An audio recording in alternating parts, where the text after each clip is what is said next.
এতিয়া তোমাৰ গুগল শ্বীটৰ কথা পাতোঁ।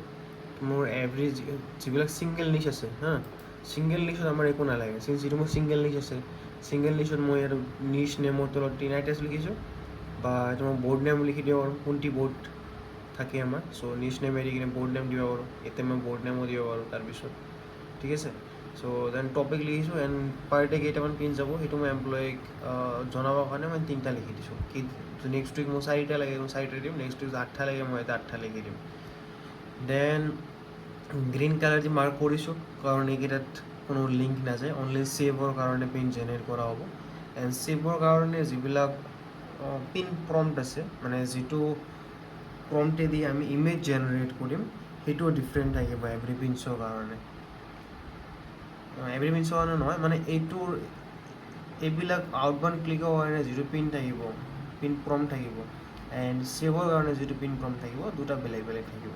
চ' তোমাকো সেইটো মই দি দিম পিছত, ঠিক আছে। তলত মই নামটো চেঞ্জ কৰি টিনাইটাছ লিখি দিছোঁ।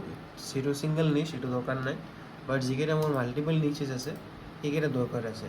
ফৰ এক্সাম্পল তোমাৰ বেটাৰ লিভিং ৱেল, ইয়াতে মোৰ টিনাইটাছ হিচাপে এইটো পেজত অনলি টিনাইটাছ থাকিব, তাৰপিছত ইজিলি তোমাৰ মনিটৰ কৰিব পাৰি এভৰিথিং। যদি এটা পেজত মই গোটেইকেইটা নিচ এইটো দিওঁ, ইন ফিউচাৰ আমি বেলেগ বেলেগ নিচ এড কৰিম। চ' এভৰিথিং এটা পেজত দিলে ক্লাটাৰ হৈ যায় বস্তুটো। যদি মই বেলেগ বেলেগ তলত ছেপাৰেট কৰোঁ টেগ হিচাপে, তেনেহ'লে ইটছ বেটাৰ হয় আগতকৈ। চ' ৰিংকেলৰ কাৰণে কৰিলোঁ, এণ্ড এনেকৈ মোৰ যিকেইটা ৰিংকেলৰ একাউণ্ট আছে গোটেইকেইটাত মই পেষ্ট কৰি থাকিম। আৰু এটা কথা তোমাক মই দেখাওঁ কেনে কৰা আছিল। চা, বৰ্ড নেমৰ তলত এতিয়া মোৰ বৰ্ড নেমৰ তলত এইটো মই টিনাইটাছ বা কিবা লিখি দিছিলোঁ, ঠিক আছে। তাৰ তলত আমি কি লিখিম?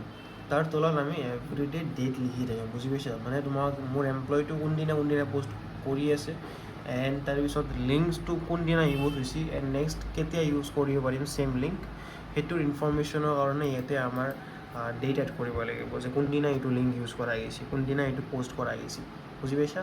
চ' বৰ্ডৰ নেমৰ তলত তুমি ইয়াতে ডেট এড কৰি যাবা এভৰিডে। এইটো ছাইডত লিংক আছে, যে লিংকৰ তলত এইটো ছাইডত লিংকছ বাগেৰা থাকিব, ঠিক আছে। এণ্ড তাৰপিছত তুমি যদি তোমাৰ যিকেইটা গুগল শ্বীট আছে, চবকেইটা গুগল শ্বীটৰ এক্সেছ তোমাৰ এমপ্লয়ীক যদি দিব বিচাৰা, তেনেহ'লে তুমি কি কাম কৰিবা মই কৈ আছোঁ। তেনেহ'লে তুমি গুগল ডকুমেণ্টছত যাবা। গুগল ডকুমেণ্টছত যাই কিনে তোমাৰ